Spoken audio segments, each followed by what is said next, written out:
March Madness kicks into high gear this weekend. Game 1, the Farmers of Farmington try to get past the Tigers of Herrin. The Tigers' last downstate trip was 43 years ago.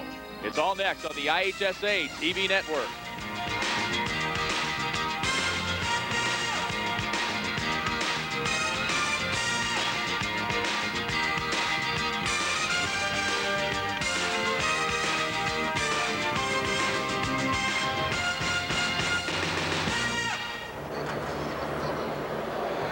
March Madness is alive and hopping here at Carver Arena in Peoria. Welcome to my hometown. Hi, I'm Lee Hall, bringing you March Madness today. The Class A tournament tips off this afternoon, and we've got a good one in Game 1. The Farmington Farmers back again, their third trip to Peoria in the last 4 years, and they make that 20-mile trip to Peoria, trying to improve on last year's quarterfinal loss, a heartbreaker to Pana. They take on Herrin. They are at the tournament for the first time since the Eisenhower years. Their last trip to the Elite Eight, 1959. For the call of today's first quarterfinal, let's go courtside to Jim Albrecht and Matt Taphorn. Thank you very much, Lee. I'm Jim Albrecht, Matt Taphorn to my left, and of course it is a case of two teams with different attitudes about the Peoria Civic Center. For Farmington, as Lee said, this is kind of a second home. They seem to always be here. For Herrin, a long, long time since they have been here. Let's see how Farmington made their way to Peoria on this particular state trip. Of course, they didn't have a lot of trouble in the sectional, had a great game in the super sectional at the mark in the Quad Cities. Rock Falls came from 21 down to tie it, but Farmington took care of business. Now let's go to Herrin. How did they get here? Well, again, not a difficult route in the sectional. They were okay. In the super sectional, though, they took out the defending state champion Pinckneyville group, and Pinckneyville had a lead going into the fourth quarter, so they are here and they are ready for Farmington. If you are Herrin, Matt, you're going to have to deal with a couple of guys. One guy is one of the pair of twins, and of course, he is Ryan Welker. That's right, Jim. Ryan Welker's the leader for this team. He averages over 18 points a ball game. He's the do-everything guy on this team. Leads them in points, rebounds, assists, takes the most three-point shots. He's going to be a guy that they need to find out there defensively. And, of course, Farmington uses their height inside, but there's a big man on the other side of the ball. Mr. Algie will have to be contended with if you're going to beat Herrin. Absolutely. Brian Algie at 6'9", 255 pounds, averages 16 points a game. He's the guy they look to at helping them on their inside game. And with Farmington's size, they're going to have the ability to combat that size of the 6'9" Algie. There's so many variables as to how you come into this first game of the quarterfinals and win. Let's take a look at the keys to the game for the Farmington Farmers. Of course, familiarity starts it. Absolutely. For Farmington, they've been here 3 years in a row. They've played on this floor this year as well against Central in a game. They didn't perform very well, but they've been in this environment. The twin power, we talked about Ryan Welker. Twin brother Gavin Welker as well, very effective inside at 6'7", and don't forget about Trevor Williams. And the key is to keep Algie to his average at 16 points. Don't let him have a big game. That might create a problem for them. The amazing thing about Farmington is you look at the twins, and they're tall at 6'7" and 6'5", but they can handle the ball. That's the beauty of it. So Herrin, when you look at their keys, they're going to have to start handling the twins. Absolutely. That's where it starts. You got to defend Farmington inside with that size, and Trevor Williams also at 6'6", creates some problem inside. They need to have some offensive balance. Don't just rely on Algie to create their offensive scoring opportunities for them, and also avoid those first game jitters. We talked about Farmington being here the last 3 years. Herrin has not had the luxury of being here for the last 3 years. It'll be their first opportunity here at Carver Arena. See how they adjust in the early going. Well, Matt, we are ready to bring the folks 2 jam-packed days of great high school basketball, starting with the first quarterfinal game between Farmington and Herrin after these local messages.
Who will replace Pinckneyville as Class A state champion? Pinckneyville, of course, not here, but there are 8 teams who want that dream, starting with our first matchup in the quarterfinals between Farmington and Herrin. As you can see, Farmington doesn't lose too many games, and that's been going on for quite a few years, Matt. They just got a great program. Yeah, the last 6 years they've averaged fewer than 4 losses a season, so they're right on target for that. We'll see if it goes further from here. Let's take a look at how long a trip it was. Well, obviously, Herrin spent more time in the bus than Peoria because, as we have alluded to, Farmington, with so much success, kind of calls this a second home. Herrin all the way down in southern Illinois, representing that basketball crazy part of the state. Let's go to our public address announcer, Paul Herzog. Good afternoon, basketball fans. On behalf of the Illinois High School Association and the city of Peoria, welcome to America's original March Madness. Today's Class A quarterfinal game features the Farmington Farmers, a record of 28-4, and the Herrin Tigers, a record of 27-7. At this time, please stand to honor America. Remove your caps and address the flag with your hand over your heart as Daniel Stubbe, a student at East Alton Wood River High School, leads us in our national anthem.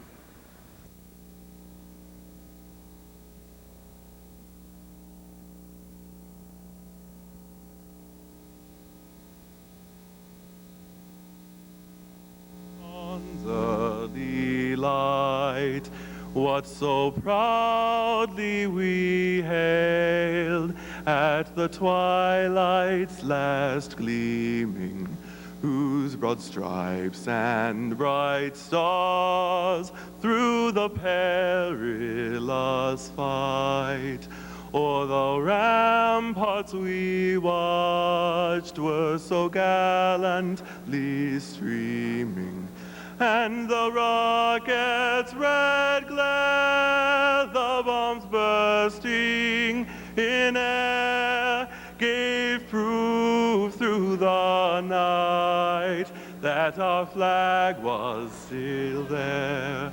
Oh, say does that star-spangled banner yet wave o'er the land of the free and the home of the brave.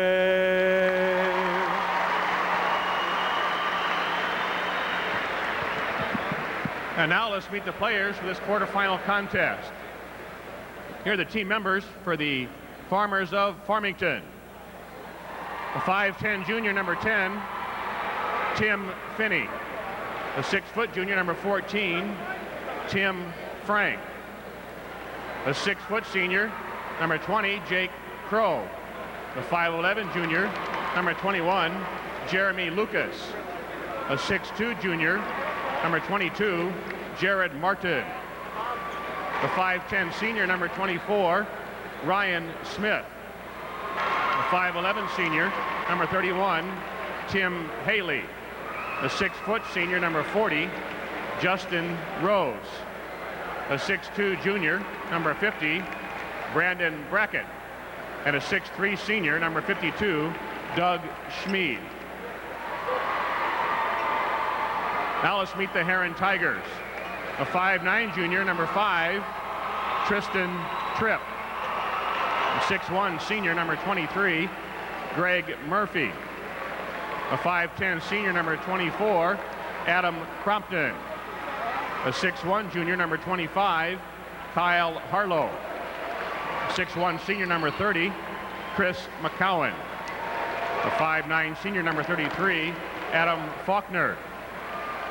A 6'3" junior, number 42, Nate Falkenberry. A 6'3" junior, number 44, Dustin Harrison. A 6'4" senior, number 54, Joe Mazer.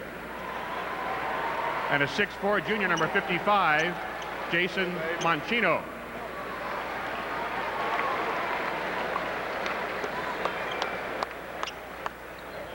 And now let's meet the starting lineup for this quarterfinal contest. At a forward for Farmington, a 6'1" senior, number 41, Jake Ayers. And a forward for Herrin, a 6'3", junior number 35, Mike Gravick.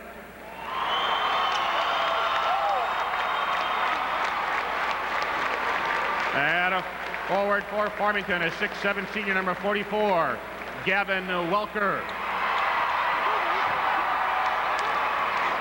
One of 3 guards for the Tigers, a 6'1", senior 21, Mike Aldani.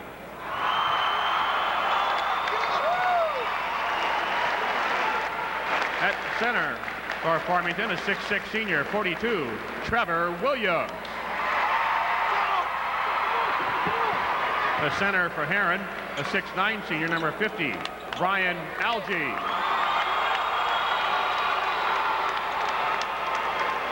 At a guard for Farmington, a 5'11", senior number 30, Chris Agnoletti. Another guard for Herrin is 6'1", junior number 10, Brad Walker. The other guard for the Farmers is 6'5", senior number 34, Ryan Welker. And the third guard for the Tigers is 6'1", senior number 15, Eddie Wills. Coaching Farmington in his 28th season, 19 at the high school. 38, 383, and 155 is Tom Wiersba. Assistant coaches Brent Jackson, Chris Weaver, and Tom Morris. Head coach in his 10th season at Herrin, 3 with a record of 54 and 28, Mike Moneyham. Assistant coaches are Irv Lukens, Ron Nessler, and John Sims. Referee for this contest is Richard Hornickel. Let's take a look at the starting lineups. Herrin and Farmington here today. For Farmington, Mr. Ayers, who averages just 3.5 points, but is the Bulldog. The Welker twins, of course, provide a lot of offense. Watch out for Mr. Williams. And Chris Agnoletti kind of sets and distributes the ball from the point guard position. Gavick, Algie averaging 16, Gavick 15. Then it's Mr. Walker, who had a great super sectional game. Willis and Old Donnie round out the starting 5 for the 24-7 Herrin Tigers, and we are set for 8 games of basketball, and all of them mean a lot, don't they, Matt? This first game should be a great matchup between these two teams. Both have a good inside-out combination. Farmington, as we talked about early, has the experience of playing on this floor, was just here last year as well. This is the ceremonial first tip. Joy Anderson has been practicing for days from the Peoria Journal-Star, and we will not get underway this way, but that's the ceremony. Hard to do that in high heels, don't you think? Well, I haven't tried it, but I would imagine it would be. Thank goodness for that, man. Algie will jump center with Welker. You'll hear a lot of Welkers. It's like Welker squared when you do a Farmington Farmer games. Conventional wisdom tells you, Matt, Farmington knows the place. They played in big gyms. They should get off to a good start. Herrin should be a little shaky, but this is basketball, not conventional wisdom. You got to play the game here today, and that's, Farmington, as we talked about, has the experience on this floor, but Herrin has definitely showed up to play. Farmington usually plays a very tough man-to-man. Here's the guy, speaking of the man, and he gets too much on it. Algie missed it, got his own board, and that won't go, and it's tipped out of there, and Herrin keeps it alive for a third attempt. Walker with a charge. We talked about Jake Ayers, the guy is a banger inside. He threw the charge there. He tried to draw it previously on Algie. 3 or 4 opportunities that time for Herrin. They came up empty-handed as Farmington comes away with the charge. And that's that anxiousness I'm talking about, because Algie usually makes that shot. He might have been a little too pumped up. Well, the first trip down the floor for the offense. Got a couple good looks. See if it creates something next time down the floor. Williams, who has the basketball, will take that shot on occasion, but they like to see who can free up inside off the picks. They'll just run it until somebody opens. And don't forget, Welker can pop from the outside. Both of them can. This is Gavin. This is not there. Tipped up and not there, and the rebound comes down to Gavin. Good tip opportunity there. That last time down the floor, Herrin was in more of a junk defense. And a diamond and one. In a hurry is Eddie Wills with the first 2 of the game. Wills, a little hesitation move from the perimeter. Was able to get the quick angle and get all the way to the basket. The senior, who averages 11, notches his first 2. Here is Ryan Welker. Count it. Nice little up and under move that time by Welker. He's being guarded by Brad Walker, trailing him out all around the floor at 6'1", 170, trying to guard the 6'5" Welker on the perimeter. And the great thing about Ryan Welker is he'll take the point guard defensively. Down low, this should be good, but it slips out of the hand again, and Gavick comes away empty. Gavick never did get control of the ball that time. Good entry pass. Just bobbled it on the way up to the basket and came up empty. Outside, not enough there. But Welker chases his own missed shot down. That was Gavin Welker on the three-point opportunity there. Didn't really have his feet set, kind of leaned into the shot. The first attempt for Trevor Williams finds home. Trevor banked that one in. We'll take them all. They count the same from three-point line. Brian Algie that time was a little slow getting out to Williams as he took that shot. Didn't really challenge the opportunity from the three-point line. Wills forcing the issue. Nicely done. Eddie Wills stopped and extended. Wills really appears to have the advantage right now from a quickness standpoint against Ryan Welker, getting to the basket on 2 occasions. Williams with a big bucket to help turn away Rock Falls in the super sectional at the mark in Moline. Here is Welker. He was contested, but the ball is back up and in by his brother. From one to the other. Ryan on the miss, Gavin on the rebound putback. That time, Algie came over to help out, and Gavin Welker was able to get his hands on the ball for the easy lay-in. Imagine Tom Wiersbe, the head coach, having this set of twins 3 years running. Here's a force by Brad Walker, and we've got a foul out front on Farmington, the first foul of the afternoon. Yeah, Coach Tom Wiersbe has definitely had the luxury of having these Welker twins around for 4 years. This will be the fourth of a successful 4-year campaign, and they're really counting on big things here this weekend. Oldani gets it in safely, and Wills wants to go to Algie. That's a tough shot. That was a nice turnaround to his right shoulder on the baseline. Got good elevation on the shot as well. Very impressive shot by the 6'9" senior. He can light it up. His game high on the season was 32. That's Williams territory. Algie says not today. Well, you got to challenge him inside. That time Williams did, and Algie was up for the challenge. On the turnover, here comes Walker. Walker with a pretty move, a hanging 8-footer, will not go. Tipped and controlled by Farmington. Another good quick step that time by Walker inside. Fell a little short on the jump shot. Nobody has any noticeable advantage at this point. Both teams like to block shots. Ryan Welker driving, and that will be a block along the baseline.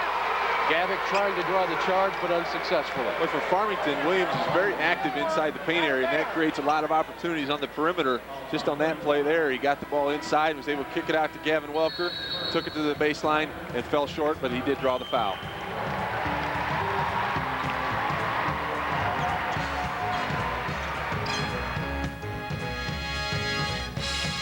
This IHSA broadcast is brought to you by Country Insurance and Financial Services. Real people, real answers, real quick, and of course by AGCO Tractor. You just got to drive one. We're back after this timeout.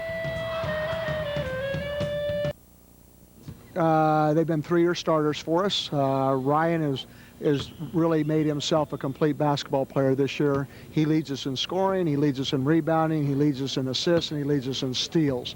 And that probably is one of the things that pleases me most about him, is because he's become a complete player. Now, his twin brother Gavin is a remarkable story in himself, because in September, about the middle of September, he had his gallbladder and his spleen removed because he had just been sick for about 6 to 8 months, and they couldn't find out what was wrong with him. And so he was cut from about his belly button up to his sternum, and he hasn't missed a game. And watch him out there playing the way he's doing right now after that kind of major surgery is remarkable. Head coach Tom Wiersbe commenting on, of course, Gavin Welker even being here after that major abdominal surgery back in September. Williams doesn't like what he sees. Ayers does. Not there. Good rebound by Algie, but again, that was an inside-out movement from Williams to the perimeter. Ayers just fell a little short on the three-point attempt. Walker will do that. He's got a good, quick first step, and here is Algie, and he will go. He's going to be called for the charge. Took it a little too far. He had the little open 5-10-foot jump shot from in the paint. Good penetration that time from the perimeter by Walker. Algie tried to get it all the way to the basket, but Trevor Williams, great job of sliding over and drawing the charge. His first foul, and of course, if you're Herrin coach Mike Mooneyham, you don't want to have Algie on the bench at all. for any particular reason. In the middle it goes. Williams will force things. Find a cutting Ryan Welker, but it won't go. And Algie shows his athletic ability by keeping it alive and tipping it to Gavick. Algie's very quick off his feet. He looks like he kind of lumbers up and down the floor at 6'9", 250, but he's got a quick hop off the floor and getting after it 1 or 2 times on the rebound. Gavick's been quiet. Can he hit that? No. But Gavick will get the rebound. So Algie's miss doesn't cost him, and Gavick goes right back at him. Well, the miss does cost him because they do get the rebound put back. 6-5 on the boards right now, the advantage to Herrin. Neither team can get more than a 1 or 2 point advantage early, as we have played the first half of the first quarter, and there is Trevor Williams. And again, Algie that time is guarding Williams. Algie's content to stay inside the paint area, and he's not going to go out and guard Williams on the floor. That time Farmington recognized it and took advantage. Williams, who had 15 points in the super sectional win over a very young and aggressive Rock Falls team. That was quite the game. Decided in the final minute.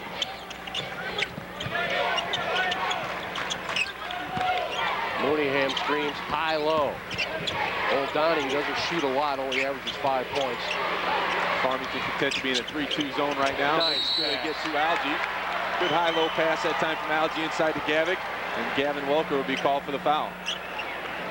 Yeah, when you got a big man who can drop it down low, Matt, you got something. Well, Gavick gets Gavin Welker sealed on the baseline that time, and Algie just got the ball up high and was able to connect down low for the high-low action, and they'll come away with the foul. Here's an 18-footer, Algie. He likes those outside shots. Sometimes people see a big man and they always say, get inside, man. You got the advantage, but with a touch like that. Well, and that's a complaint you hear a lot from a guy like Brian Cook, who plays at the University of Illinois. There's the steal by Walker. Will he take it all the way? Yes, he will, but he won't get 2. Gets his own rebound, and we've got a whistle and a foul against Farmington. That'll be called on Gavin Welker again. I believe it's his second personal foul. So key here in the early part of the ball game, Gavin Welker picks up his second foul. Actually, that was on Ryan Welker. Yep. You have to excuse me for getting confused with the two out there. Well, their mother says they are identical down to the last hair, but if you get out the yardstick, it's not necessarily true because, of course, Gavin has the height advantage over his twin brother by 2 inches. Gavin 6'7", and Ryan 6'5", and here's the inbound pass, and successfully laying it down is Gavin. Well, I have twin boys of my own at home that are going to be 7 this month, and I sometimes get them confused. So for me to get the Welker twins confused, you have to excuse me. Well, Matt, if they become 7-footers, I think you'll be in business. I'll take it. Outside shot, much needed and gotten by Trevor Williams. And Mooneyham is yelling at Algie to get out and guard him. He's hit 3 shots already. He's got 8 points in the ball game. Trevor Williams, a guy that wasn't necessarily the guy that looked upon, but he's really done the damage here in the early going. Walker had his shot blocked by Williams, but Williams got a little of the body coming down, so we've got a personal foul on Williams. A lot of contact there on the drive to the basket. That's one thing that Herrin does very well, is take the ball, penetrate to the basket, get some open looks from the perimeter.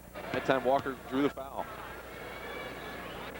They called that foul on Tim Finney, who had checked into the ball game about 30 seconds ago. So it is Finney with the personal foul in Farmington with 4 as Walker tries to give his team a 2-point lead and does. Well, if there were any jitters in the first quarter for either of these teams, they got rid of them in the locker room, man. I was just thinking about that. Herrin's done a great job of staying in this game in the early going. Great move there by Ryan Welker to put it in off the glass. That guy is money when he's floating and slashing. And the Welker twins will definitely slash towards the basket, and the guards know exactly where they're going to be on those cuts. Here's a cut by Gavin. A lot of contact there, but I like the officials. They're letting the kids play, and if it doesn't affect the play, they're letting it go. Down at the other end, Ryan Welker was able to get away without a foul as well. Well, Finney fell to 3, but it didn't fall for him, and a turnover as Walker took his eye off the ball for just a second, and it went too high on him. Advantage Herrin for the moment. Did a little dead spot before the ball came up a little high on him. You know, there are some dead spots. At least I heard people talking during the shoot-around yesterday, and I don't know how old this floor is, Matt, but it happens. Well, when you have a floor that you put together like this over a hockey arena, you know, that's a situation you're going to encounter a few times. Farmington, of course, on a streak. They usually are. There you see Tom Wiersba, who teaches calculus So I assume when he lays out that board with the chalk and all that sort of thing, he pretty much knows the angles to everything. I'm sure you need to pay attention in that case. There you see Mike Mooneyham and his coaching staff. Herrin won 6 of their last 7 and avenged that Harrisburg monkey off their back in the sectional win. Got a nice looking team, you know, good variation between the perimeter and inside game, but Farmington will counter with that as well, and Trevor Williams has really come up big here in the first quarter. And Brian Algie gets a rest on the bench. For Herrin, in is Joe Mazer. Here's a dump pass down low. Count. No, he missed it. He missed the easy one. They tip it, try to keep it alive, and we've got a foul called against Herrin. Great play coming out of the timeout that time. Put the ball in the middle, high post to Trevor Williams, down low to Gavin Welker. He just couldn't convert, and he's able to keep the ball alive and finally draws the foul. Greg Murphy also in the ball game now. He replaces Michael Donnie. This time, no inbounds play under the basket. As a matter of fact, a bad pass, but Walker picks it up after the tip. Walker trying to control. It's taken away. It's loose on the floor, and we have March Madness in effect. And Finney just covered the ball up and was able to draw the foul against number 23, Greg Murphy, in the ball game. Good action both end-to-end that time by both teams. And that's kind of what we thought might happen in the first couple of minutes, but not the last couple of minutes of the first quarter. I just saw a shot of Tom Wiersbe. He's been coaching since 1974 in the high school ranks. Of course, came to Farmington in 1983.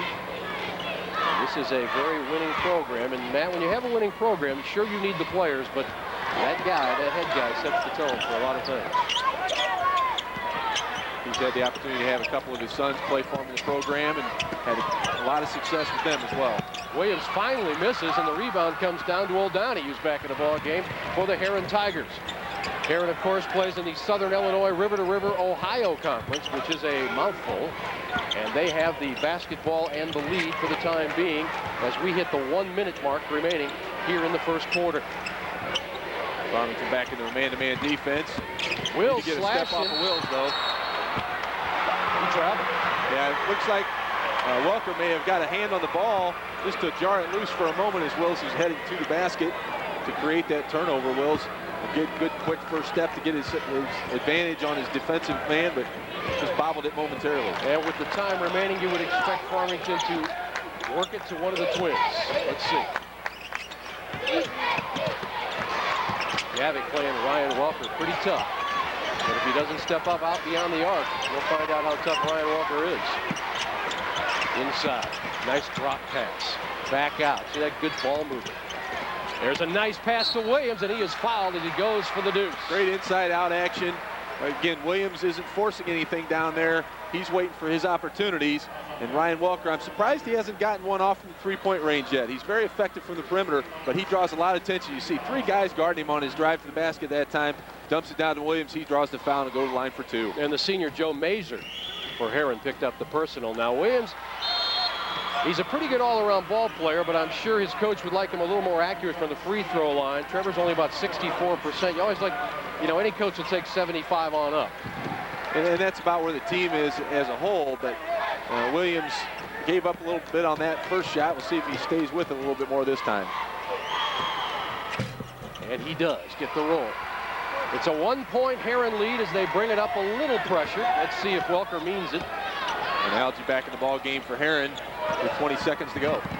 There's a nice pass down to Gavick, who uses the left hand. Pretty. Very pretty. And Herrin, 6 seconds remaining. Here comes Finney. He's going to have to unload, and he does. And tip, no, not there. That's the end of the first quarter as Ryan Smith was a little bit too late. Herrin leads it by 3 after 1 quarter. We're back at the Peoria Civic Center after these local messages.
Bradco Supply Corporation is proud to be a sponsor of this year's Illinois High School Association State Basketball Tournament, the home of America's original March Madness. The best of luck from Bradco to Farmington and Herrin. They certainly didn't need any luck in the first quarter, led, of course, by Williams. Trevor Williams with 9 for Farmington and 8 from Mr. Gavick. Tournament history, of course, for Farmington, 4th appearance, 3rd place in '98. Last year defeated by Pana in the quarterfinals, and that was a great game. That was a game that Pana won. Farmington didn't lose. Yeah, Pana played very well in that ball game. Great outside perimeter shooting in the ball game. And it's a much storied return for Herrin. Of course, Southern Illinois loves its basketball, but it's been a long time since 1957 when they won it, and of course in '59 when they were last here. Well, let's see if Ryan Welker will warm up from the outside. So far, hasn't been able to hit any threes. Doug Schmid in the ball game for Farmington, wearing number 52. He'll take up some space inside. Williams looking for Schmid, but Algie's got him covered up. Williams goes up, not there. Rebound, Gavick, and he almost traveled. Then had to throw it back, and it's picked up by Walker, who does the tightrope. Good defense that time by Gavick, and the rebound, and that'll be Ryan Welker with his second foul on the reach-in, about 60 feet from the basket. Yeah, you don't want to see that if you're the coach, although you like aggressive play on the defense, but in hindsight, when you've got one of the towers in trouble, you don't want that kind of reach in. Especially your leading scorer, Ryan Welker. See if he comes out of the ball game now. Might see Gavin come back in for his brother. Out front, Wills working it. Here's a bad pass. Intended for Algie, but Williams read the man. Trevor Williams is all over the floor. That time he was on the high post area and was able to recover and steal that pass intended for Algie. Jim Albrecht and Matt Taphorn, proud to bring you game 1 of the quarterfinals. Here's Walker, not there. Rebound. Oh, look at Gavick go up and get it. And Gavick also draws the foul on Schmid as he reaches over the back. Gavick's been very active in this first half. He's already got 5 rebounds to go along with his team leading 8 points. Now in the super sectional game, Gavick really came up big because he scored 16 in that super sectional, as did Brad Walker, his teammate. Algie and Wills, who usually put together 27, 28 points between them per game, were a little quiet that night, but that's what every coach loves, man. If your 2 big scorers don't show, then somebody else comes to play. I'm impressed so far with the composure that Herrin's playing with here in this ball game. They're doing what they're best at, and that's spreading the floor and get some open looks and taking advantage of them. Still shooting 57% here in the first half. Boy, Wills has some nice moves. This is the first shot of the game for Oldani, and he didn't find anything. We'll have a lot of basketball for you today. Another foul. It's Gavin Welker over the back as Walker had inside position, was able to draw the foul. That's 2 fouls on Gavin Welker to also join his brother with 2 as well. On the board, Matt, they put Schmid with the foul, and we'll check that out. Schmid's not even in the game. Well, then that is incorrect. Now they've corrected it. They did put it on. You're right on the money. Hey, you don't graduate from ISU to make mistakes. You know, I mean, that's the deal.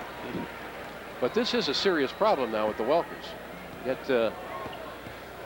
got a situation, 6:45 remaining in the second quarter. Farmington trailing by 4. And you know, the Welker brothers have really picked up some cheap fouls. Haven't really gotten their money's worth. Over the back a couple times. Ryan Welker on the floor reaching in 60 feet away from the basket. So a little bit of nervousness out of them here maybe in their first half. Finney almost walked. Gavin Welker down the middle, draws bodies, and he'll go to the free throw line. See who that foul will be on. If it's on Algie, it'll be his second. It'll be on the penetration that time on Gavick. It'll be his second foul. Well, Algie, he certainly, if he's going to plead his case with the official, he's going to do it with a smile. Gavin, 77% free throw shooting. Nice stroke. Farmington's gone a little quiet offensively, Matt, but still they're holding tough at the other end of the court. And this could make it a 2-point ball game. They've kind of gone away from that inside-out rotation they had, and some of that may be due to the fact that Williams, with 8 points or 9 points in the ball game, is getting a little bit more attention from Algie and not getting those open passes inside the lane. Well, that Farmers fan didn't like the way things were going at the time being. Wills forces the issue, but nothing there for Oldani. Ryan Smith in the ball game now for Farmington. A little bit more quickness. Look at that spin move by Algie. That's a big-time move there. Splitting the double team on the post. Getting a nice lay-in. Good action that time by the 6'9", 255-pound Brian Alge. How do you stop that unless you rent a truck? How do you stop that? Well, you got to hope you're in the right position when he turns. You can draw the charge. Outside, in and out for Welker. Ryan, but the rebound is by his brother. It's tipped up, back in. Well, I thought that Walker had drawn the charge that time. Gavin Welker's fortunate not to pick up his third foul. Good action on the offensive boards, though. Ryan Welker still unable to convert from that perimeter shot. That is pretty by Brad Walker. We got Walkers and we got Welkers and we got a game. It's 23-19. Herrin leads it by 4. And Farmington is a very good defensive team. I'm surprised to see Herrin get some easy shots that they are. Contested inside. Alge, look out if that's 3. Big time, or did they get somebody else low? I believe it's his second, but he did catch Gavin Welker on the hand. He turned and went up for the shot. There was a lot of ball there, but he did catch him on the hand as well. So Gavin Welker goes back to the line for 2 shots, and Alge with his second foul. They're going to give that to Eddie Wills down low, I guess. So that'll be number 1 on the point guard for, no, that's incorrect too. Yeah, that's right. That's right. They got it on the board as number 15. So we'll go with the official keeper here. I'm sure that Mike Mooneyham wants it to be on number 15.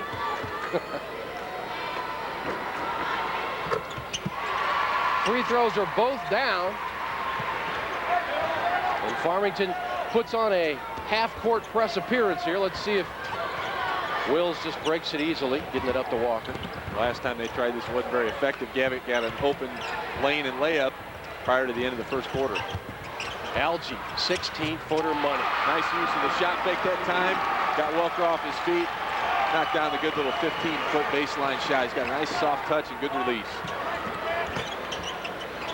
Well, if this is the way all of these games go at this year's Peoria Civic Center for the Class A state tournament, there'll be a lot of memories left behind because this is nothing but fired up basketball. Both these teams have no thoughts at all about an L, only a W. Down low Williams, lean but couldn't get it. Good defense by Alge. Boy, I thought there was a lot of body action there. Alge fortunate not to pick up a foul. I thought Williams did a good job of drawing the contact.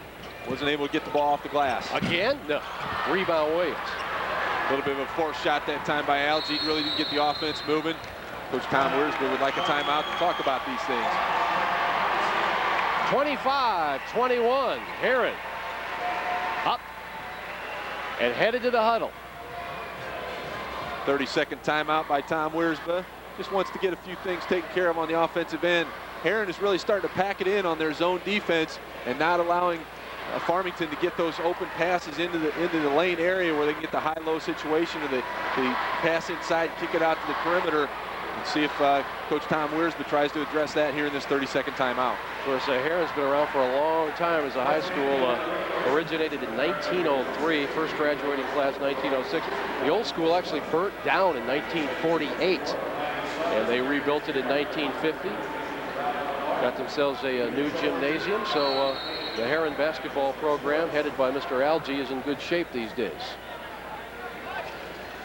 Here comes Farmington. Chris Agnoletti. They'll just work it around. Let's see if they can bust that zone.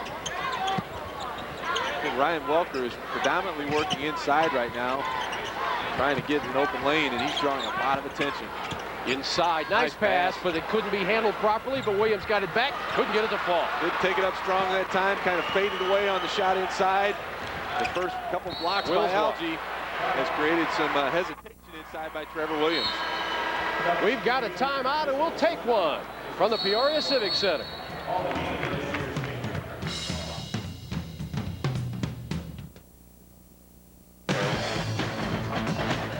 Meet the toughest, strongest, meanest machines in the field. The all-new tractors from AGCO. From the rock-solid cast-iron frame to the Cummins turbocharged diesel beating at its heart.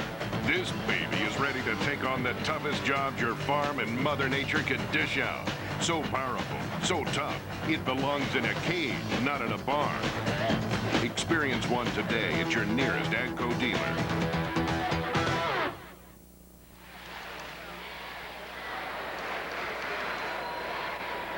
Second quarter, we're with Brad Polimas, Farmington fan. If you see the Farmington fans here, they're all wearing beads like this. Coach Wiersma gave me my own set of beads earlier this week. Brad, where did the beads come from? What's the story there? About 5 years ago, I started doing it, just horsing around. It's caught on. I do about 1,000 a game.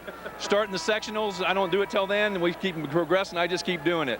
There's people got 8 pounds of beads on up there, and I just keep taking them to them. They keep wanting them, and we have a good time. Brad's got plenty in reserve here, too. If you look at his duffel bag, he's got all kinds of beads down here. How many do you go through in a game? About 1,000. Oh, my gosh. And you got some special ones for the kids. Every Farmington fan here has these beads. These are for the players. For the players after the game. I get them different ones every time. It's not Mardi Gras, but it's close. Every Farmington game is a party. Back to you at the table. That, of course, Lee Hall doing his Mr. T impersonation and doing it well. Herrin trying to crash the party here today against the Farmers. Been very effective trying to shut down this Farmington offense. Well, they need that 3, but Ryan's just not on it from the left wing today. Ryan Welker came in with 69 three-pointers on the season. And he's 0 for 3 in the ball game now, and just hasn't looked like he's snapped into his shot from the offensive end. Gavick out to Walker. Rebound, Farmington. Ryan Welker with the board. Here comes Agnaletti. This time Welker, the other Welker will try it from the wing, but Algie just clears it out of there, and here comes numbers. One-on-one. Will Gavick take it or wait? Right now, Herrin's just content to pack it in defensively and allow Farmington to continue to shoot from the perimeter. And as of now, they're 2 for 8 from three-point range. Trevor Williams hitting both of those twos that they have made. That kicked out of bounds by Farmington. Well, you don't have to be Einstein. If they're not going to hit it from the outside, you just keep waiting until they do. Absolutely. And Trevor Williams not in the ball game right now. Not in foul trouble, but catching a breather as he's been a little ineffective from the close range for the Farmers. Doug Smead in his place, and that's Smead banging bodies, and that is glass and class for Brian Algie. Good recovery that time by Algie. Really got bumped off the block by Smead. Thought it might have been a foul. Was able to lay it in off the glass. That 3 is there out there, but Ayers is not a three-point shooter. This guy is, and got it. Yeah, that time good inside-out action. They finally got the ball inside the painted area to Gavin Welker. Dished it outside to his brother Ryan for the big 3. Finally got one to go. Will says, I'll double that. And Will's answer is big bucket. Just kind of hesitated down the floor, stopped from 3 and dropped it down. Eddie Wills with a big shot. Can Farmington counter? Nope, not with the turnover. They can't. Again, the zone's just packing it in. Agnaletti trying to create some open lanes. Got a little too anxious and called for the travel. Gavick will rest for the remainder of the first half. Joe Mazer comes in for the Herrin Tigers, and their head coach, as you see there, in his 3rd year at Herrin, Mike Mooneyham, 54 and 28, coming into this afternoon's contest. We are live from the Peoria Civic Center on the IHSA television network. Glad to bring it to you. Oh, Walker in trouble. Somehow gets out of it. Wills again. Nope, not this time. Rebound comes down to Gavin Welker. Wills launched that one after his successful attempt the previous trip down the floor, and a little quick from the perimeter. Inside, can Smead get over Algie? No, he cannot. Here comes the fast break. All the way down is old Donnie, looking, scoring.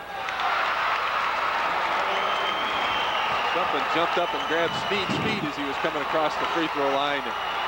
Good block again on the defensive end by Algie. He's making the Farmington Farmers offensive players think twice before putting that up inside. Biggest lead of the game for Herrin at 8. Smead says, no, not this time. He doesn't want any part of that. Another turnover, but Smead gets it back, and now we'll have a jump ball. Which way is the arrow point? Herrin's way. Will go to Herrin. With Trevor Williams out of the ballgame, I'm not sure why he was out of there. Smead's just ineffective out there on the floor. From an offensive standpoint, he's not real effective against Algie, and defensively, he's not quick enough to get up and down the floor against the Herrin Tigers. Well, Coach Wiersma must have heard you, because Williams is back in, and Coach Mooneyham counters for Herrin by putting Gavick back in. And Herrin, not Herrin, but Trevor Williams wasn't in any foul trouble. He doesn't even have a foul in the ballgame. Farmington not turning it over that much, but they're just not hitting their outside shot. Herrin will take the lead regardless of leading the turnover race. And with 2 fouls and Farmington being on the defensive end, Coach Tom Wiersma takes Ryan Welker out of the ball game. not wanting him to pick up his second or his third foul. And both teams in the bonus situation as we count down the final minute here at the Peoria Civic Center. A lot of action yet today. Unity and Robinson. Of course, Kurt Pegler and Doug Altenberger will be along to bring you that game, and then we'll be back tonight with Bloomington Central Catholic, Pleasant Plains, game 1 of the evening bracket, and then Providence St. Mel against Bureau Valley. Kicked out of bounds by Farmington, and at this point you just count it down to 10 and let it go. Then kick in the play, and I would assume they'll try to get it to Algie if possible, but the way Gavik's been playing in the first half, he's not a bad option either, Matt. Well, you've got a lot of different weapons right now for Herrin in the ball game. Wills has played very well here in the first half. Algie, as you mentioned, and Gavik, between the three of them, they've got 26 out of the 32 points for Herrin. Wills can just kind of jet it on when he wants to, and it's time to go right now. Stop. Doesn't get it. Rebound, Algie. This could be trouble. It is. 2 seconds, and Farmington's going to have to regroup at the half as Williams lets it fly, and Herrin is pumped up, headed into the locker room, leading by 10. Yeah, Brian Algie, very effective on the offensive end, has 12 points in the ball game. Nobody got a body on him as the shot went up by Wills. Well, of course, he'll hear from the head coach of Herrin here momentarily and see what Mike Mooneyham has to say about his team's first half effort, which was a dandy, both offensively and defensively. When you can come out here and score 34 in the first half of the quarterfinal round, let's go to Lee and see what Coach Mooneyham has to say. Lee. All right, Jim, thanks a lot. Coach, some turnovers there in the first half for your team, but other than that, pretty flawless first half. Well, we got to live with the turnovers. We're trying to, transition the ball a little bit and get the ball up the floor. We made a couple mistakes that we shouldn't have made, and a couple possessions we just threw away. But defensively, we played well, and we're happy with the first half. Brian Algie, 12 points, but he's got plenty of help out there. I think your team showed that here in the first half. Well, we got balance. We got a lot of weapons, and we just got to continue to distribute the ball and let each guy do what they can do. And we played a half. We need to play another solid half. All right, Coach. Good luck to you second half. Mike Mooneyham up 10 here at the half. Back to you, Jim. Thanks, Lee. Of course, when you're looking at the Ryan and the Gavin Welker twins, you kind of count on them. You count on them if you're a Farmington fan because they've been there all along. But the fact of the matter is, any team on any given day down here, Matt, can put some D on you, and that's going to be the challenge at the half for Farmington and Tom Wiersba to get his kids to think that, hey, that was yesterday's news. Now we got another 16 minutes left to play. Well, they've had some open looks, but clearly shooting 31% in the first half is not going to get it done. Trevor Williams started off big for him, kind of disappeared, had trouble inside against Brian Algie. Algie had a couple of statement blocks there in the first half. Threw one out to about the free throw line and really created some problems. And when Farmington was getting the ball inside, they were really second-guessing themselves. Now, Algie, I just asked him yesterday, are you considering any colleges? And he said, well, I got some to look at, but I'm not really committing to anything right now and not saying any names. But I'll tell you what, there's got to be some recruiters looking at Mr. Algie after his first half performance and, of course, his performance all year long. We'll come back with more of this first quarter final game. Herrin leading Farmington by 10 after this timeout.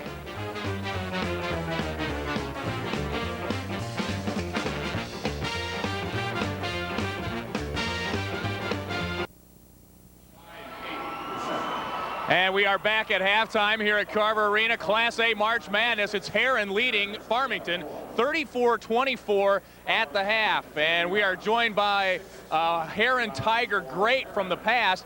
This is the first trip to the Elite Eight since 1959 for the Herrin Tigers. 2 years before that, 1957, they were state champs. And this is Ivan Jefferson joining us now. He was a member of that state championship team. Your alma mater looking pretty good there in the first half, Ivan. Yeah, they are. They're playing real good ball. They had a few turnovers. They cut out those turnovers. They had to do much better. But they're looking real good. We're real proud of the guys. Everybody talks about Brian Algie, but I thought he had a lot of help out there in the first half. Good balance for the team, even though he led them with 12 points. Right. Well, they've matured during the latter part of the season. All the guys are really playing real good ball now. Their defense has come real together. They're really looking good. I'm hoping we can go all the way. Let's go down memory lane to the last time you guys went all the way, 1957. We're going to pull a Jay Leno on you. We've actually got some film from that game, believe it or not. What do you be black and white? Yeah, right. What do you remember about your run to the state championship? Of course, things were a lot different. The format was different. It was down at the Assembly Hall. But what do you remember from those days and that run to the state title? I you know, it's hard to like say. When, you know, when we were playing, you know, being like a kid, we really didn't know really what was happening. To me, it was just like another game. Right. But then after we won and we were coming back and there was a big motorcade and everything, we kind of, you know, realized something. But you know, I really realized the good times that we had, you know, and it made us come like closer together. We still kind of keep in touch with each other from time to time. Of course, everybody's talking about Hebron. This is the 50th anniversary for them, but it was one class back then, and Herrin's not the biggest town in the state either. So, I mean, you guys went up against probably some bigger schools. Oh, yeah. And that, you know, like as you mentioned, that time there was only one champion, right? And I think then our student population was like 720. Right, but we had real good coaches, and you know we got that real good chemistry balance that time. We had a real good team. People like me always talk about how kids can learn a lot from basketball and their experiences and how they carry it on to their later life. Did that work for you? Did that help you in your growth? Yes, it definitely did. It helps you work better with people. It gives you better teamwork, you know, and just how to get along with, you know, with people. All sports do, not just basketball. Most sports good. And I'm glad to see that there are a lot of programs around the state now where they got more kids involved, and it's really good. It helps everybody. Having won a state championship in the Assembly Hall, how do you like the atmosphere here? Oh, it's great. It's great. I'm all excited. I've been excited. I haven't been to sleep last night. We came down here. I'm very excited. This place is a little bit bigger. I think when we played, I think the place only holds about maybe 4,000 or 5,000 people. Tickets were very difficult to get. That must have been Huff Gym then. It was, but this is excellent, beautiful place. Seats are all nice. It's very good. Alvin Jefferson, member of the 1957 Herrin Championship team. Thanks for joining us. Okay, thank you. All right, good luck to your team the rest of the way. They're going for a state championship here this weekend. They lead by 10 at the half. We'll be back with more from Carver Arena after this local break.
Back at the Peoria Civic Center, where Farmington is cold. They're going to try to warm up in the second half, but let's take a look, if we can. When we look at the statistics, Matt, you're going to see that, well, who's hot and who's cold basically is what the scoreboard's all about. Absolutely, and Farmington's a good shooting team. They just are cold here in the first half.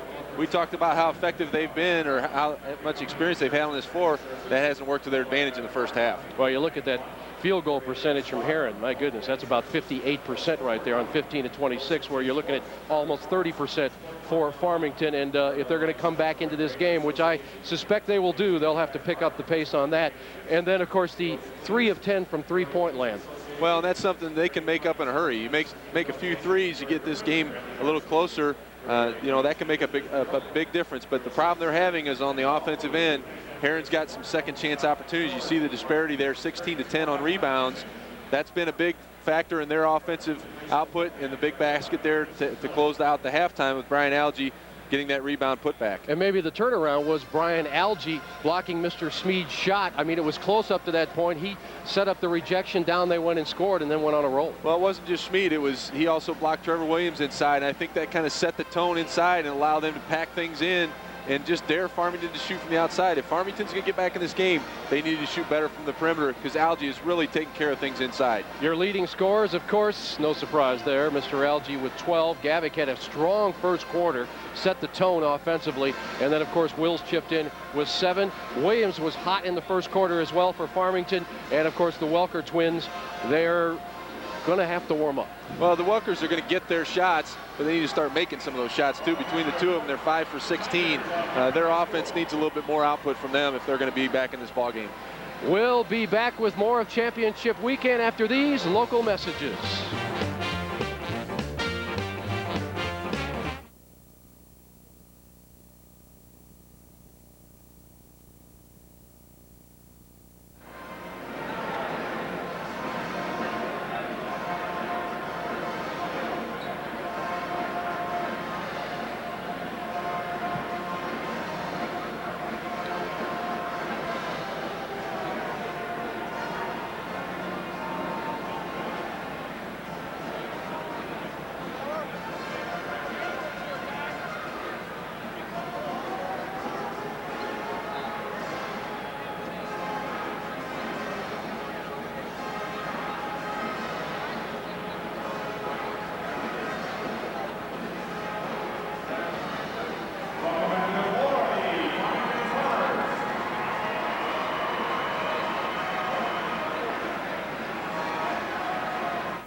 Herrin up by 10, and we're going to show you a little bit about how they got it done here in the first half from the Peoria Civic Center, with the highlights starting with Farmington and one of the Welkers. Yeah, Ryan Welker that time was able to penetrate, get the lay in.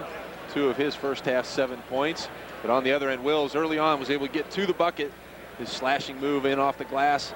2 of his 8 points in the first half. And then Trevor Williams banks one in from 3-point range. Had 2 3-point shots and 9 points in the first half to lead the way for Farmington. But Brian Algie, watch this spin move, splits the defense in off the glass, 2 of his 12 points. The big man from Herrin. Man. And then once again, Trevor Williams with Algie slow getting out to him on the perimeter, knocks down the big 3.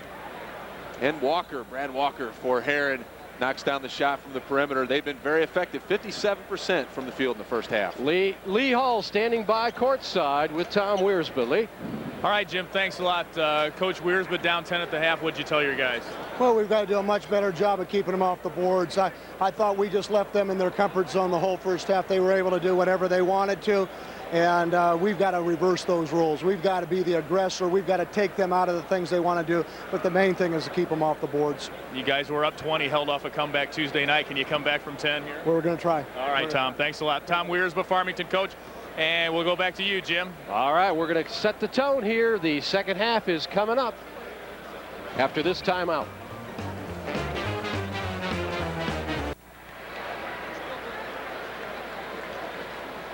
Farmington, as you heard from their coach, not aggressive enough in the first half, and we'll see if the roles of the aggressor can be changed here, because you talk about getting off on the right foot. I mean, everybody was saying Herrin's going to struggle early because they just haven't been here for so long. Well, they didn't tell the kids that, apparently. Well, I think the big difference in the first half is Coach Mike Mooneyham made the big adjustment to pack in that zone defense and not allow Farmington to get that inside-out action inside the lane and get some open shots. Here's Ayers hanging and hitting. Big shot that time by Ayers. Algie was coming over to block the shot, just a little late getting over there, and Ayers was able to get the ball off and lay it in. That's rare for Ayers, who averages only 3.5, but hey, if they're going to get all over the Welker guys, then you've got to have somebody step up. And Jake Ayers is a bulldog, and he'll do it. Algie with too much off that one. Walker with a rebound. It's blocked out of there by Williams. And Walker inside amongst the tall trees. That's not the guy they want to shoot the ball inside.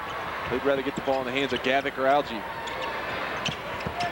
And there's a bad pass picked off by Algie. And up ahead, Walker tried to get it, but Welker said, I'll take it. Thanks anyway. Ryan Welker tried to make the pass from the top inside to the block and just didn't have the angle. Nice pass, and Jake Ayers has come out and put some fire under Farmington. We've got a timeout here, and they want to talk it over. It's a 6-point ball game just like that. Well, the game plan at halftime must have been get the ball to Ayers. He didn't take a shot in the first half, and he's already got 2 buckets here to start the second half. Well, let's take a look at where these communities hail from. Of course, Herrin, a population of 11,000, enrollment 667, and Farmington, certainly a littler school in Class A with only 395 students, but Farmington been around for a very long time, and those 3,000 people from Farmington are some of the most rabid fans you will ever find. Farmington from the Olympic Conference, and of course the Southern Illinois River Ohio Conference being celebrated, and that banner carried by Herrin. There you see all the different schools that make up Herrin. Energy, Culp, Great Freeman tradition. Bush. Great tradition out of both schools. Great to have them here. It's Class A basketball is unbelievable. The following these teams have, their whole community just gets behind them. And Farmington, being closer to Peoria, I'm more familiar with. They really support their program. Algie from the high post goes to Gavick, who goes hard to the glass. Great high-low action that time by Algie into Gavick. He was looking for him, hesitated for a moment, and was able to find him with the open pass. A good lay-in that time by Gavick. He gets up to the bucket in a hurry. 11 points now for Gavick. Ayers gets that one rejected. Williams says, okay, let's set it back up again. I'll tell you what, Algie's a presence inside. When you're backed up against him with the basketball, you got some thinking to do.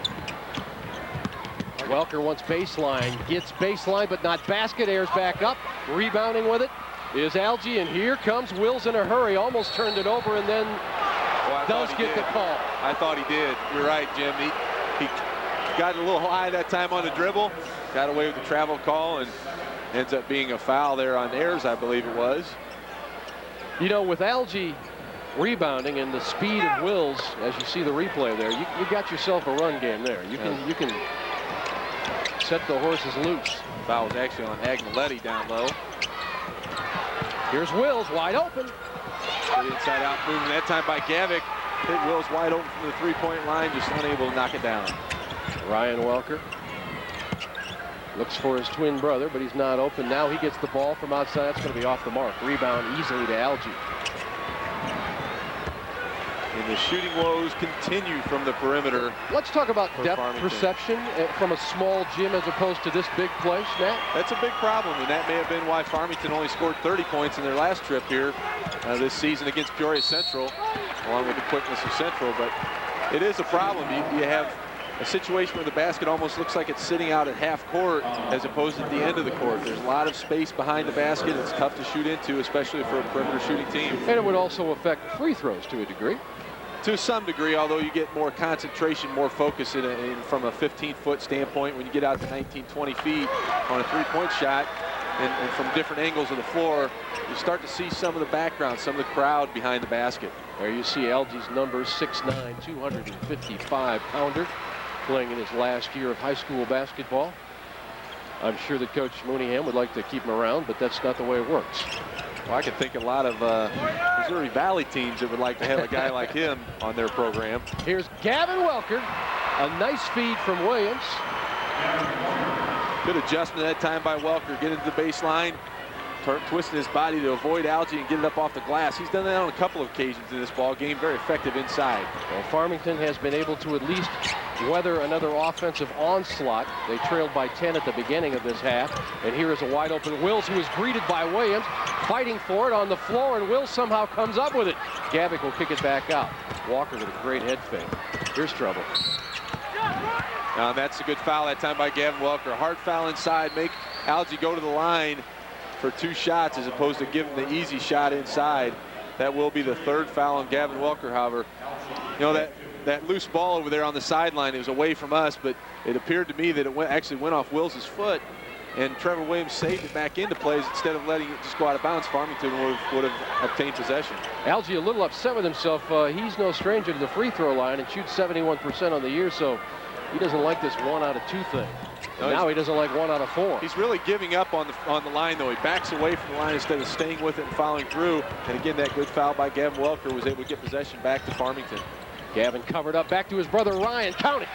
Good give and go that time by Ryan Welker. Dumped it off to Gavin on the baseline and then headed right to the bucket. As Algie came over to guard Gavin Welker, Ryan was able to get the easy lay-in inside. And Matt, you know from your days at ISU and from covering ISU basketball and all kinds of high school basketball, missed free throws can turn momentum around just like that. If you had $1 for every time missed free throws turn momentum, you could buy a Humvee, my man. Well, it really becomes contagious, too. The rest of the team may come up with missed shot opportunities as well. That could be a big foul there. Gavin Welker's going to be whistled for his 4th foul, as Gavin does a great job inside of pinning Welker and getting the open pass. See, he just moves Welker up the lane. Welker comes back from behind and kind of swats at it and gets his 4th foul. That is big, big trouble for the Farmers. Gavick forcing the issue, and the free throws just aren't there right now. Yeah, that's that contagious aspect of shooting free throws I talked about. They're 1 out of 5 here in the second half, and 4 for 9 in the ball game. They were 4 out of 5 or 4 out of 4 in the first half from the free throw line. Well, here's a big moment for a junior. Brandon Brackett has just come in for Farmington. He wears number 50. He's a junior, doesn't get a ton of playing time. We will be back to see how Farmington fares against the leading Herrin Tigers after these local messages.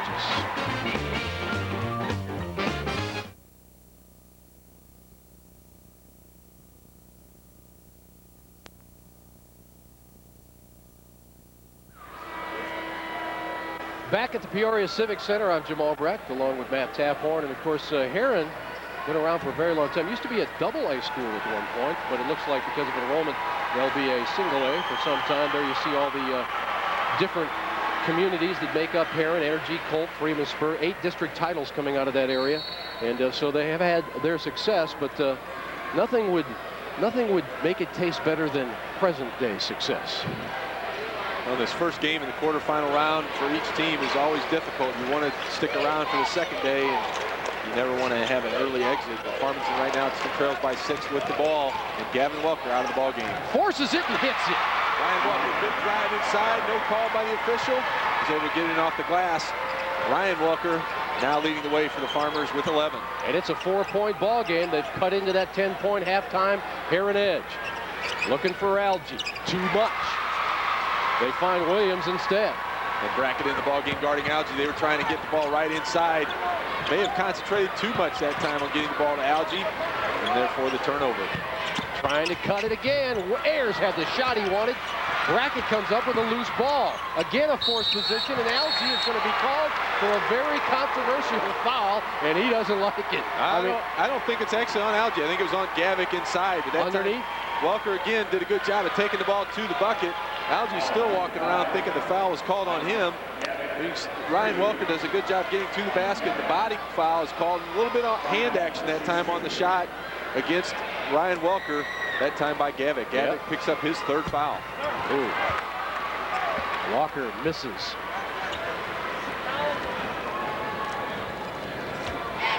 Yeah, I was trying to kind of remind myself, who does Brian Algie look like? I mean, he looks a little bit like Shaq, doesn't he? Got that presence about it. A little bit. He kind of looks like in the face Billy Owens, guy who played for Syracuse back in their days when they were going to the Final Four. But, you know, I'm surprised. Coming out and watching warm-ups, he's moved rather slow out there, but he does move up and down the floor, gets off his feet very well, elevates on the shot. He's a nice-looking player. I'll tell you what, if he's not going somewhere yet, I got a few guys I need to call after this ball game. It's a 3-point ball game. Nice pass down low to Gavick. Outside is old Donnie. Got it. Big shot that time. Good pass that time by Gavick as well. Double teamed in the paint, didn't force it. Was able to get the ball out to the perimeter for the wide open 3. Yeah, that turned it around, because if that comes out, Farmington is going down for a tie possibly with a 3 of their own. Ryan Welker looking over the top. There's Brackett, and he had it slapped away by you-know-who, Brian Algie. Algie's just feasting off of these substitute centers that Farmington's putting in the ball game. Not very smart that time by Brackett to try to put that up against the 6'9" Algie. You know, in defense of Brackett, I bet he's never had to go up against anybody with that kind of leaping ability, more in practice. Look out, Gavick. Great block by Welker. Welker took it away. Nice defense that time by Welker. Could have picked up his 3rd foul in that situation. But really went after it, knew he had to make the stop. Tom Wiersbo wants to talk it over for Farmington. We've got a 6-point game. Herrin comes to their huddle with Coach Mike Mooneyham, and they got to be feeling pretty good about themselves.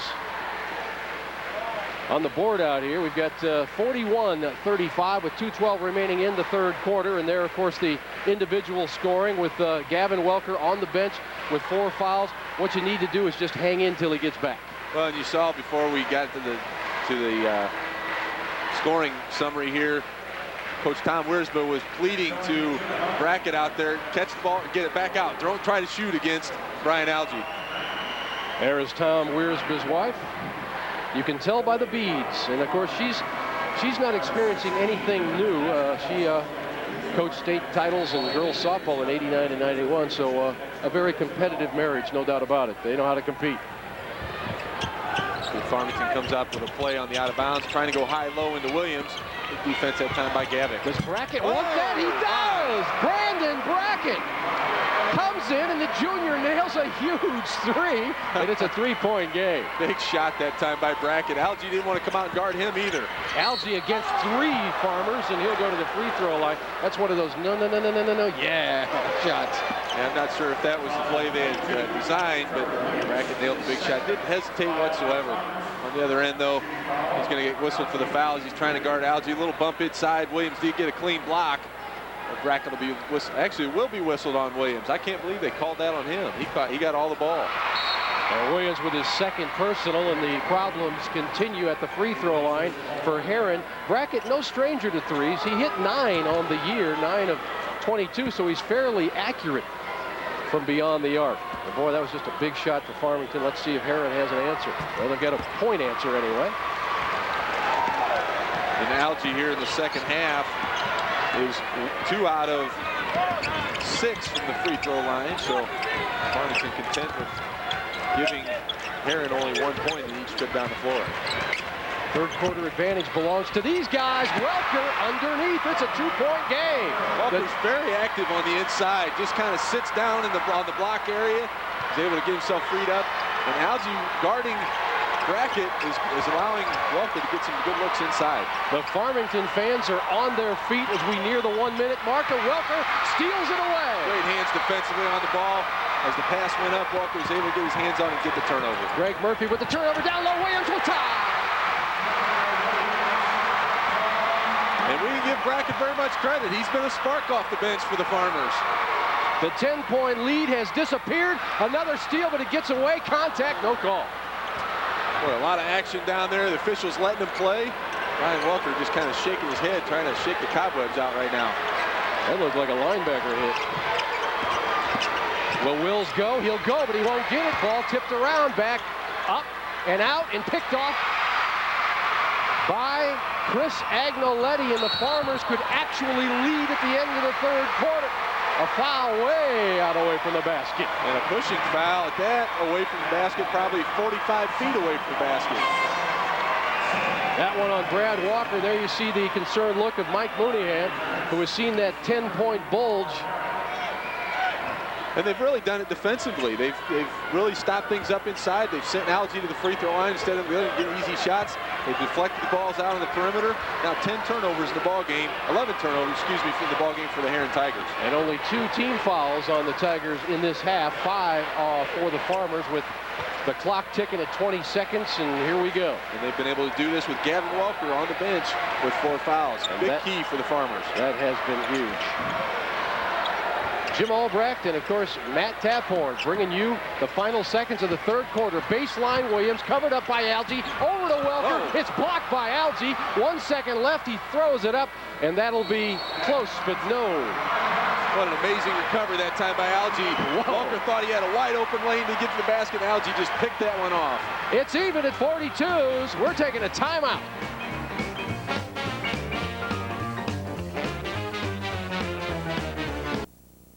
Well, you have to look back further than that. In 1990, we made our first trip, and that was still when we were going to the Assembly Hall in Champaign. In the last 13 years, we've won 311 basketball games. We're averaging about 24 wins a year. Now, this is our third trip out of the last 4 years here to Peoria, to the Final 8. We've just had kids that have bought into the system, and that we have made available to them a lot of different ways to become better basketball players, and they've grasped that, and they've spent the time. You know, you don't win unless you have good players, and our kids are good. And Cindy Wiersma has been living and dying on every basket during these 3 out of the last 4 trips, 3 trips out of the last 4 years to state. Your guys came back. You say if they score more in the third quarter, they win, right? Over 90% of the time that happens. We won't count last Tuesday, but we're ready. Our boys are focused. You've got the beads and you've got the purple coat. Where did you and Tom come up with the purple coats? I love those.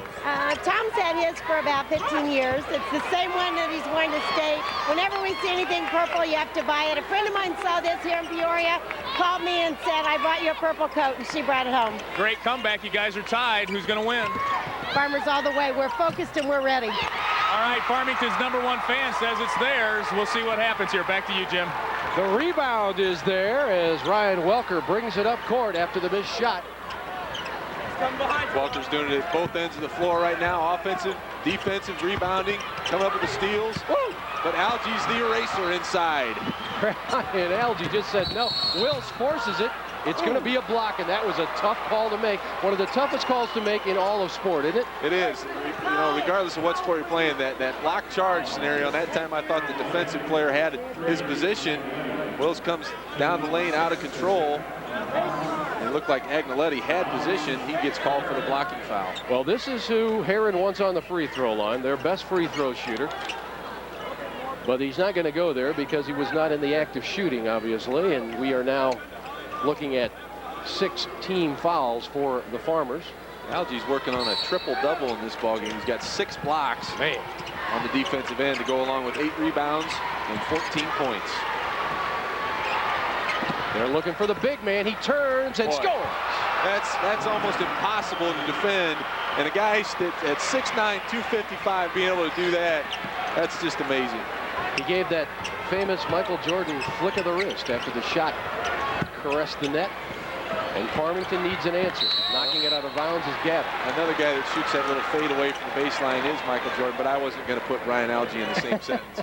I just missed the flick. Yeah, it's a very impressive shot, and for a guy his size to be able to do that, you know, guys I'm sure that are in this arena scouting these Class A players are salivating right now. Yeah, we're going to have to pass out hankies for those scouts. Down low, Brackett kicks it out. See, Ryan didn't want it. Didn't want the 3. Wants to wait for something more open, apparently. Brackett again, in and out. Rebound, Williams back up, blocked, but a foul on Algie. That was in and out, too. I thought Brackett might have that for a moment. That would have been a huge shot off the bench for Brackett, but Trevor Williams has done a great job on the offensive boards. This time he gets position inside against Brian Algie, goes up strong. This time he gets the body into him instead of falling back, and that time he went up strong, draws the foul, and goes to the line for 2. Definitely not a free throw shooting clinic in this ball game. Yeah, Trevor Williams again at 64% on the year, but when it gets down to the final quarter in the quarterfinals, free throws just loom so large. And this one does not find the mark as well. That one barely drew iron. So Herrin in control of their own destiny at this point, up by 2 and a timeout on the floor. Herrin wants to talk it over. Herrin came in with 24 wins and they're 6 minutes away from number 25, which would be the biggest one of the year. We'll be back after this timeout.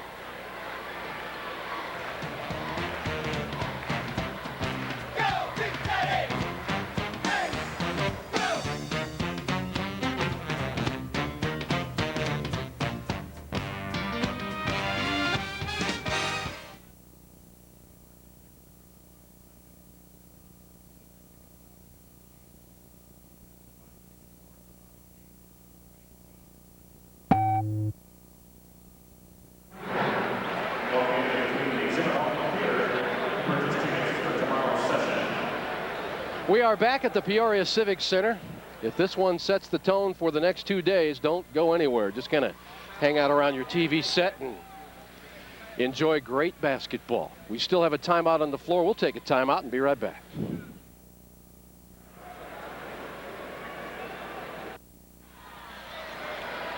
We are back in play.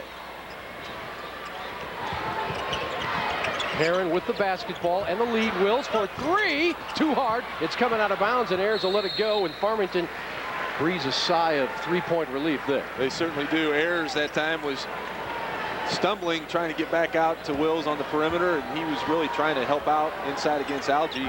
Wills was unable to knock down the wide-open 3-point shot. Coaches like to refer to their team as here's a nice pass to Williams. Gavin Walker again, they got that inside, down low, high-low action, got the ball in the paint area, and Gavin Walker saw Williams out of the corner of his eye and got the easy lay-in. Williams, whose average is 13, is right there at 13 in this ball game. 44-44, 46-44 Herrin, thanks to Mr. Gavick. Can't let a guy get the ball in that close to the basket. Gavick, with his jumping ability, is able to get up to the rim quickly and lay in 2 of his 14 points. Still have that zone packed in. Williams, that's going to be short. He tried to get it, but Algie said, I'll take care of that little round thing. Thank you very much. That's what 6 blocks will do for you defensively. Williams wanted no part of Algie on that play. So Algie kind of looming in the wings and fell a little short on the shot. The same starting 5 in for Herrin. When it comes to close games, Matt, who has the edge? Well, so far on this season, Herrin is 0-4 in games that are decided by 5 points or less. Farmington 4-2. Well, don't tell that to Mr. Wills, because he said, you know what, I don't care about yesterday. Today is the day we're going to take it. And Herrin has it by 4 with 4:30 remaining. And now Farmington trying to pack in that 2-3 zone again, not allowing him to get that inside-out movement. Gavin Walker stripped of the ball. He's back in the ball game, and he was going up for his shot, but it was not going to get there because it never got launched, thanks to great D. Walker not strong enough inside that time on the possession. Stripped of the ball in the lane area. And now we're going to have Herrin try to pull out of 4 corners. Ryan Welker working on O'Donnell. There's a foul, reaching by Ayers. It'll be the 7th team foul, so that will send Herrin to the free throw line. It'll be their first free throw attempt here in the 4th quarter after they were 3 for 8 from the line in the 3rd period. Brian Algie leading the way with 16, followed closely by his teammate Gavick, and you can see the 3 people in double figures for Farmington. But Gavin Welker, saddled with 4 fouls, set out most of the 3rd quarter, and if he can come alive, we shall have ourselves a tight one, and the free throw problems continue for Herrin. They could be up by 10. You get a little tighter with 4 minutes to go in the ball game, and as we talked about, those free throw misses become somewhat contagious on your team. Ryan Smith, wearing number 24, in there for Farmington right now as they work the outside and try to find a crease against this zone. Gavick said, don't come in here with that. They were trying for Williams. And Ryan Welker still is hesitant to let that 3-point shot go from the perimeter. He's really not looking for it at all. He's been very effective at slashing to the bucket. And I look at him trying to pick it up here from the perimeter if Farmington's going to be successful here in the last 3 minutes and 42 seconds. Williams with his back against Algie. Farmington has 5 team members on the All-Illinois Scholastic list. They are a smart basketball team on the floor and in the classroom. Working it, working it. Welker working it too hard. Tip the other Welker. Ryan couldn't get the tip. It's a one-on-one. O'Donnell will force and hit. Mike O'Donnell coming down one-on-one in the biggest move of his life. Nailed it. Good composure that time by O'Donnell. Didn't charge in to Agnelletti as he was trying to defend the play. Laid it up soft off the glass to now give Herrin a 6-point cushion. Let's go back to a play that you mentioned a couple of minutes ago. We're going to take a look at the replay too, but the presence of Algie has affected shots here late in the game. Absolutely. Gavin Walker that time kind of threw one up off the glass, and on the rebound, the other opportunity going down the floor, O'Donnell is under control, doesn't charge into Agnelletti. He hesitates for a moment, gets himself, goes up straight instead of charging into the defender, lays it off the glass and in. 2 points for O'Donnell on that play. He's got 7 in the ball game. And he came in averaging 5, so let's go into the huddle right now. You got this guy, right? Ryan's got the flash. Mike's got it. It's like the matchup, okay? You remember matchup? Yes, sir. Okay? Run your short corners with him and your high post with him. Run a matchup. Short corner, high post. Now, we got to get a stop right here, and then we got to take care of the basketball. Now, watch for Welker in the corner. Watch for Williams right here. Take a charge. Watch for the other one down the middle. Okay, take a charge. Do the little thing. As you can see, Mike Mooneyham making sure to take care of the basketball, setting up the defense first, and then if he gets the ball back without a score from Farmington, he'll probably try to spread it out again. Well, I would imagine with the way they're shooting free throws, and he didn't mention that in the huddle there, they've got to start knocking down some free throws. It's only a 6-point ball game with only a 2-possession game.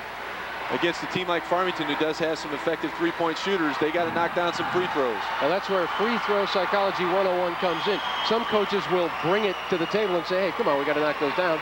Other ones will say, I better not mention it because it's already on their minds. But whichever formula works is what Herrin needs right now. Absolutely.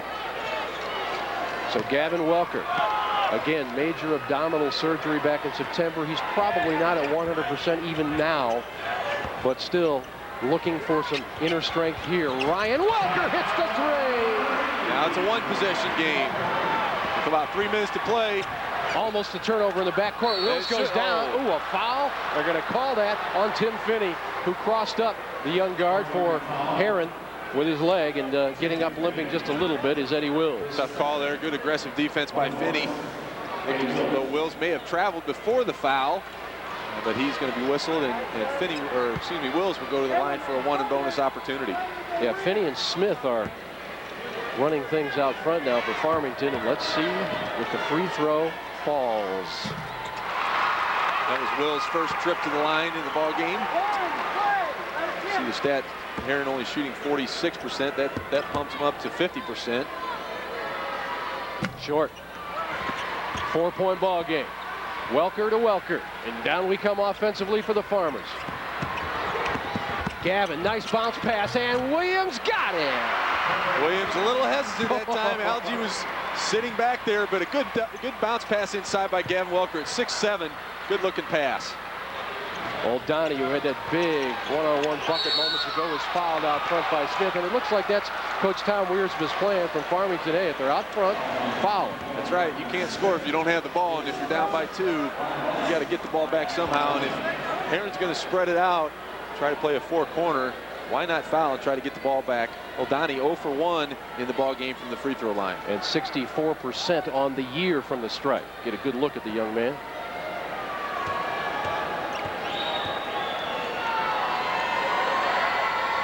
Yep.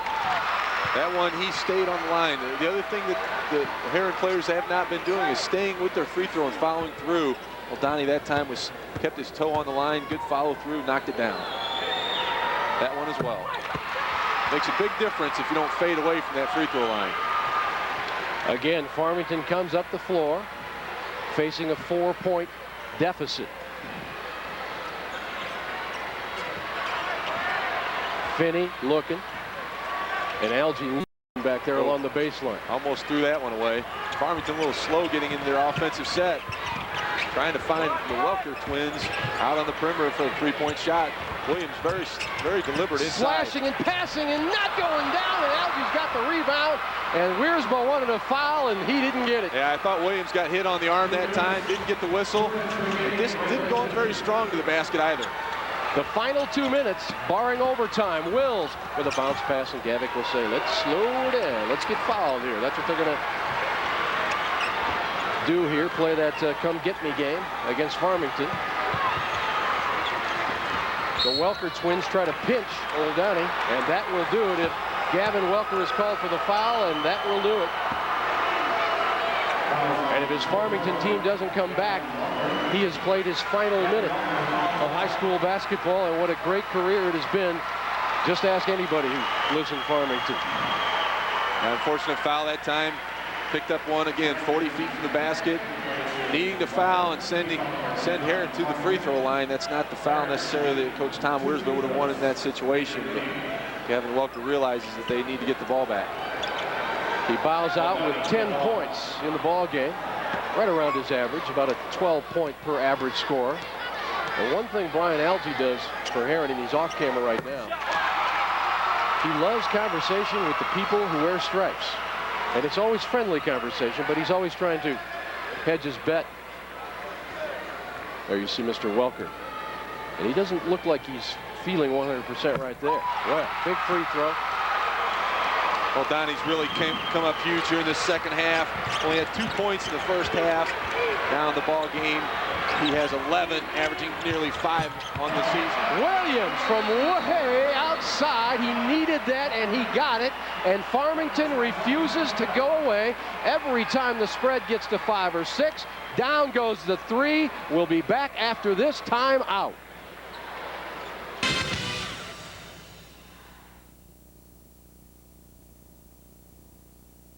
3 the last trip down for Farmington. That gives him 18 on the afternoon. His season high, 22.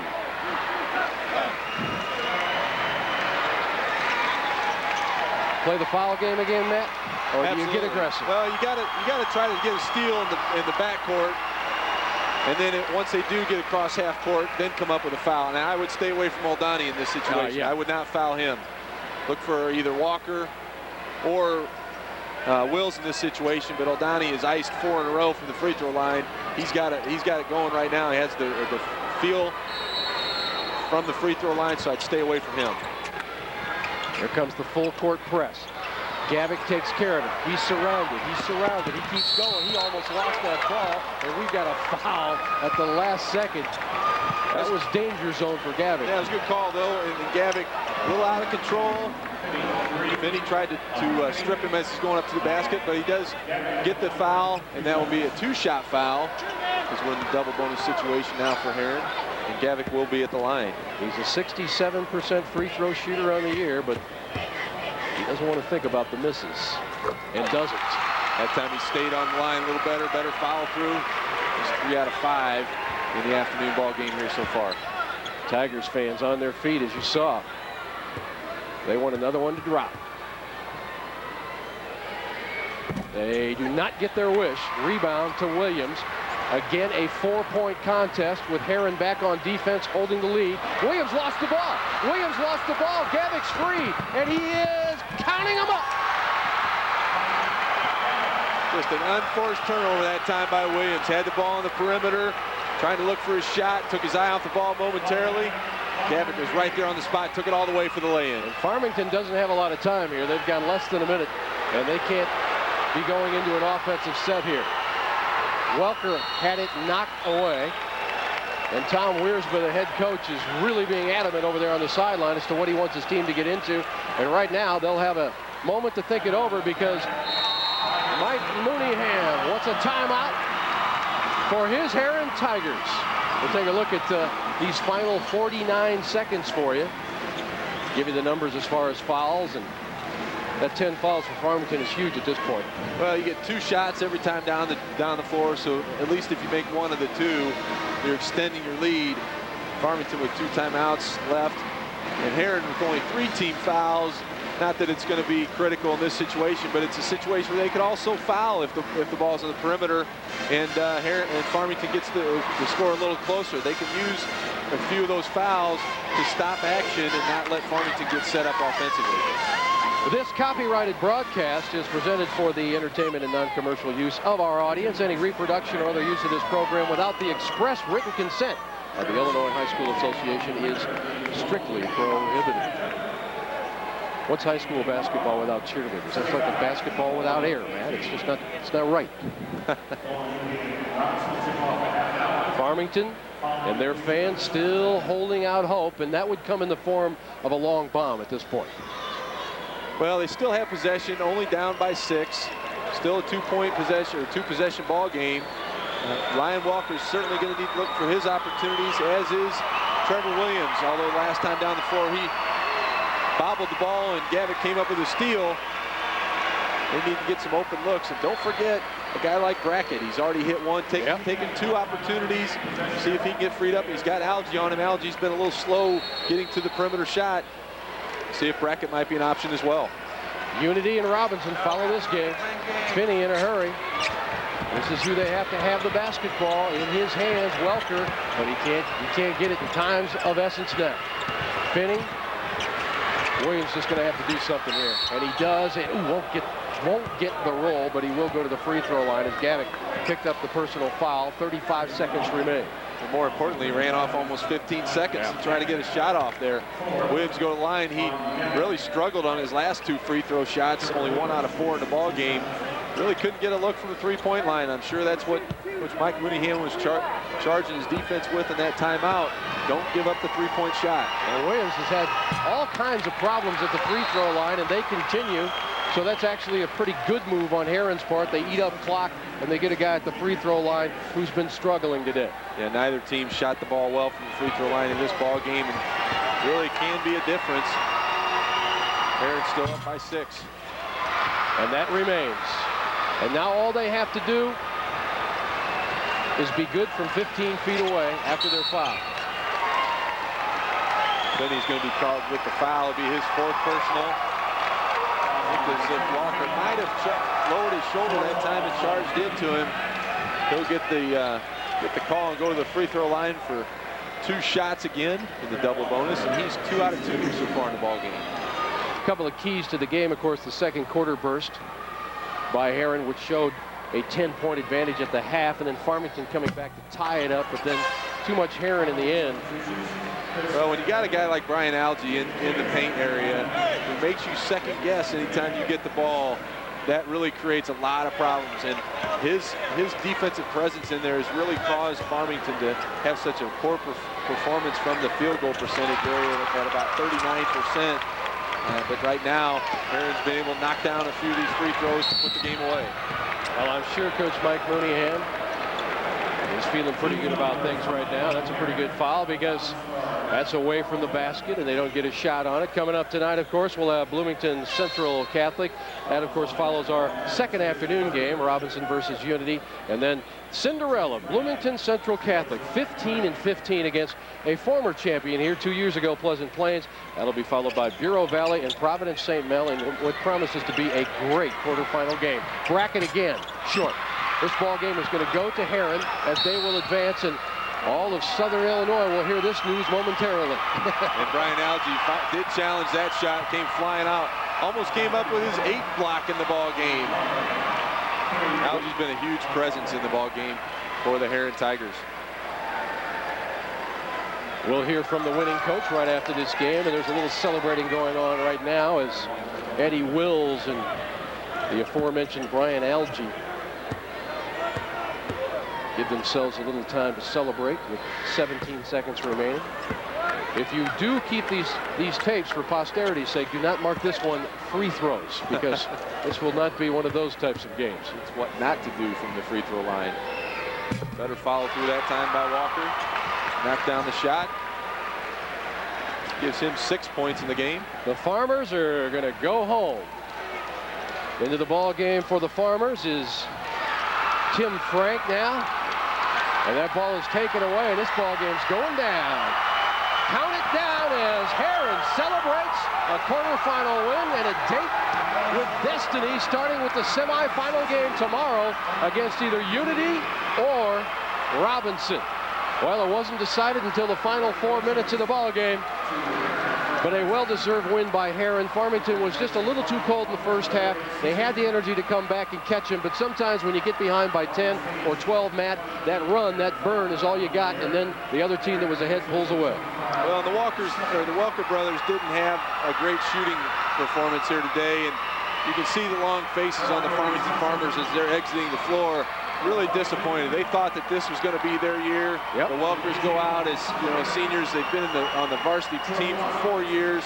A lot of great success. Kind of an end of an era, if you will, for the Welkers. But tough loss for them, but well-deserved and hard-fought victory for the Herrin Tigers. They really came out and took this one. Well, and Tom Wiersbe said it best when asked, would a championship be the only thing you really need? Would you be disappointed after all of your success if you didn't win a championship? And he said, hey, this is March Madness. You're lucky to get to the Final Eight sometimes. You need a little luck, and then you need all the things to fall into place for you down at state, and that includes a quarterfinal game with one of their leading scorers on the bench. Let's go to Lee Hall with the victorious head coach. Lee? All right, Mike Mooneyham is retrieving his sport coat after a hard afternoon of work. They're 60-52, the final, coach. Farmington gave you no quarter. They came back there in the third and really made a game of it. Yeah, they did. We knew they were going to come back, and we knew that they were going to go to their big three, and they did. Those kids are fantastic players. We just had enough to hold on. We knocked down the free throws when we needed to, and spread the floor a little bit and got the job done. Can you talk about the balance on your team? We talked about it a little bit at halftime. You got that great guy in the middle, but you got a lot of other players too. Got a lot of weapons, and everybody on that floor is a threat. And the other guys stepped up tonight. Mike played well. Brian played well. Michael Donnie played well. Everybody played well, and that's what this team is about. We got people that want to play, and we're serious about being up here. Mike Gavick, come on in here. Mike Gavick, our player of the game.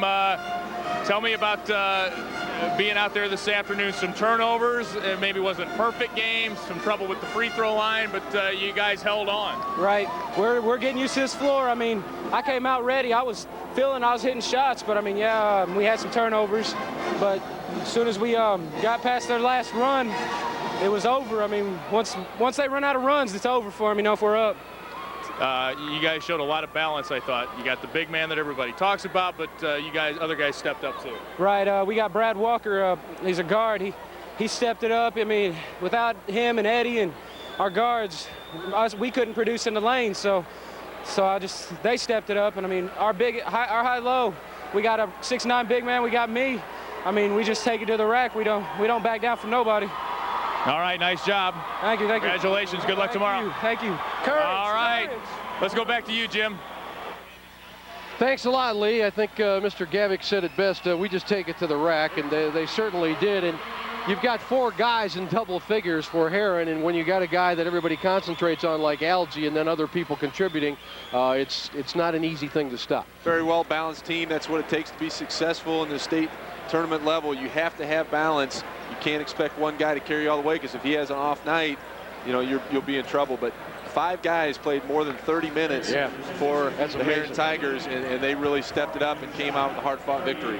Well, Matt Taphorn and I will be back for Game 4 tonight. Kurt Pegler, of course, and the one and only Doug Altenberger are coming up with Game 2 as far as Unity and Robinson are concerned. So we'll step aside and continue to watch great basketball here at the Peoria Civic Center. Herrin beat Farmington in Game 1 of the quarterfinals, 60-52. We're back after these local messages.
All right, we are between quarterfinal games here at Carver Arena. It's Herrin advancing past Farmington, 60-52, and up next is Tolono Unity and Robinson. And I remember your last name. Is it Melissa Price? Yes, Melissa Price is with me, along with the Farmington cheerleaders. Yeah. Showing some great school spirit. Their team lost, but they're still here, and they're going to talk to us and do a cheer. Kind of tough, huh? Yeah, it just wasn't our game today. They went out and gave it their all, but it's just Tigers' game. They did good. Tell me about your guys' season. It's been a lot of fun for you. Yeah, we've had a great season. This is probably our funnest season we've ever had with our new sponsors. We're 28-4, and our cheerleading team's awesome this year. We've won the Fulton County tournament 6 years in a row, so we've done pretty good. All right, well, let's hear it. All right, purple and gold. Let's hear it, Farmington. All right. They're going to do a little cheer for us now. Anytime you're ready. You get it?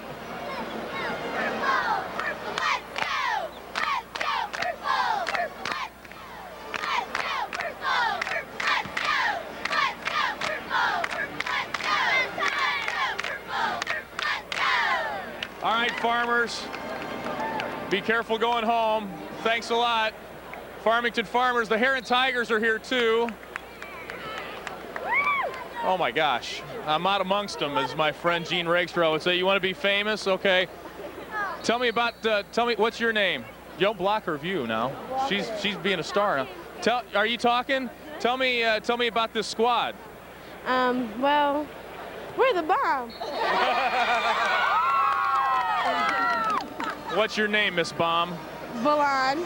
Yeah, tell me, do you guys perform in any camps or anything like that throughout the year? No, we go to camp. We go to camp at the beginning of the year, but we had some lazy girls on the team that didn't want to go to competition, but okay. So you know how that is.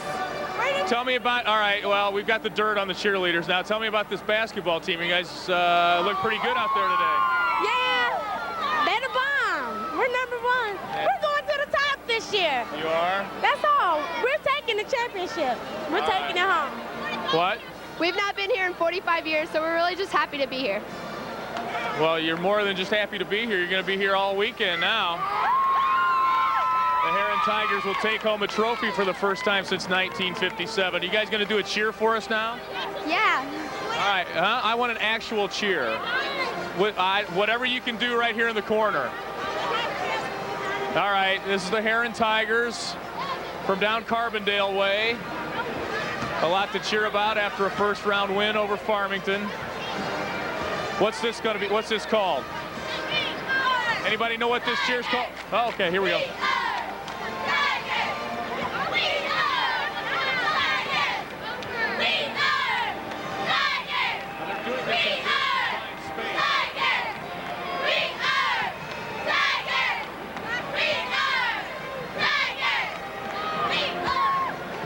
All right, nice job. Nice job. How hard is it to be the anchor? It's not that bad. Nice job, ladies. Good luck to you tomorrow, okay? All right, we're going to be back at Carver Arena after this network break.